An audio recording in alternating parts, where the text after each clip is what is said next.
Okay, so I just want to explain what you might be seeing on your students' math homework. When we did long division as kids, I know ours looked like this, where it's like the house, how many times does 8 go into 12? Well, it goes in once, minus 8 equals 4, and then you drop down the 4. I know that's what ours look like. I just want to show you, instead of dropping down that 4, we're just bringing something up to be next to the 4 instead. So I'm going to show you what that looks like, just so you're not confused. So we tell them the first step is to stretch out the problem. So instead, we put like separate boxes here so that they can see we're doing one box at a time.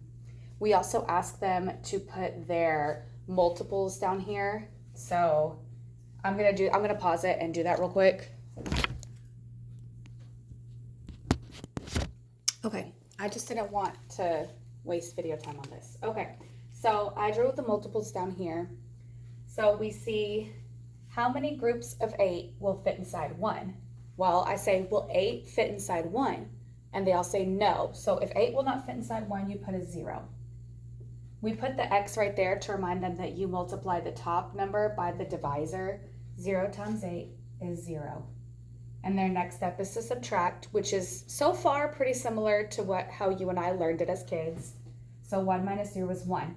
Now here's the thing. Here's where it's different. Usually we would just bring down the 2, but what we're having them do is bring this 1 up here.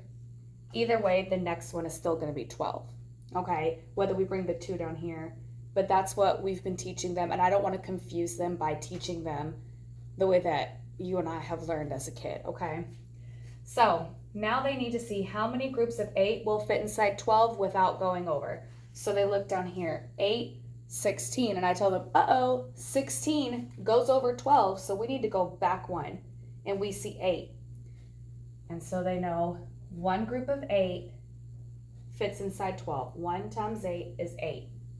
So some of the kids were getting confused here. They're like, wait, don't I put 8 up there? And I say, no, here's how you remember it. The number on the top line goes on top of the box. The number on the bottom of the line goes at the bottom of the box.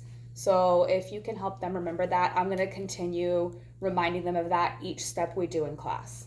So now they subtract. 12 minus 8 is 4.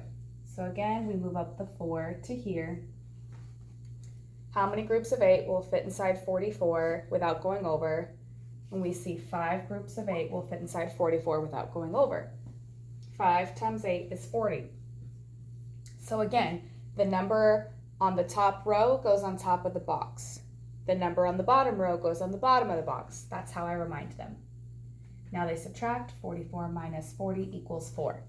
Again, the 4 gets moved up. The number that they get from subtracting gets moved up. So how many groups of 8 will fit inside 48? 6.